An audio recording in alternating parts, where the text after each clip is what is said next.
नमस्कार, मातोश्री डेअरी फार्ममध्ये आपलं स्वागत आहे. दूध उत्पादक मित्रांनो, आजचा हा व्हिडिओ बनवण्याच्या पाठीमागचं जे तुम्हाला हे दिसतं, हे माझ्या हातात जी 2 बाटल्या आहेत ह्या जंताचं औषध आहे.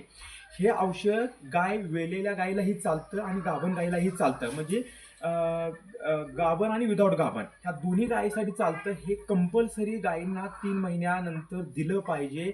आणि वेलेल्या वासराला 15 दिवस नंतरचा डोस महिन्यानं आणि नंतरचा डोस हा 3 महिन्यानं, आणि गायींना हा कंपल्सरी 3 महिन्यानं देत चला, जेणेकरून गायीची जी एनर्जी असती किंवा जी गायीची रवण प्रक्रिया असते, तिचं जी शेण पडण्याची प्रक्रिया असते किंवा आपण जी तिला चारा घालतो ती तिला कामी आला पाहिजे, की बाबा तिची एनर्जी बनवायला ती वेस्ट गेला नाही पाहिजे. हे जे जंताचं औषध तुम्ही नाही दिलं ते गुरु मिल्किंगलाही थोडं कमी चालतात, जेणेकरून गुरु आजारी पडण्याचं थोडं प्रमाण वाढतं.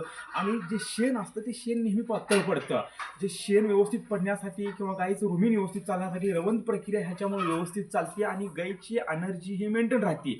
त्यासाठी हे जंताचं औषध कंपल्सरी 3 महिन्याला द्या. आता माझ्या हातात जे आहे ते एक आहे फॅस्मिन कंपनीचं आणि दुसरं आहे फोकारे DS म्हणून.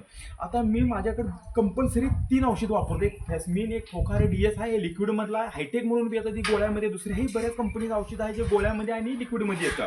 पण मी शक्यतो काय करतो, जे येलेल्या आणि गाभण गाईचीला जे दोन्हीसाठी चालतं असंच औषध मी वापरतो.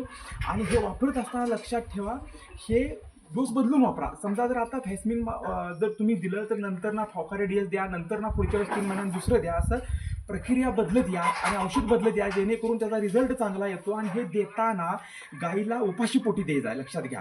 हे देताना उपाशीपोटी द्यायचं आणि हे दिल्यानंतर कमीत कमी 3 तास गाईला कोणताही चारा किंवा पाणी द्यायचं नाही. त्याच्याशिवाय ह्याचा रिझल्ट हा चांगला येत नाही.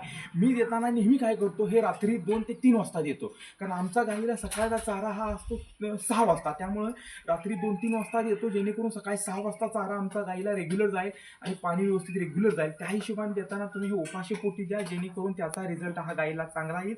धन्यवाद मित्रांनो.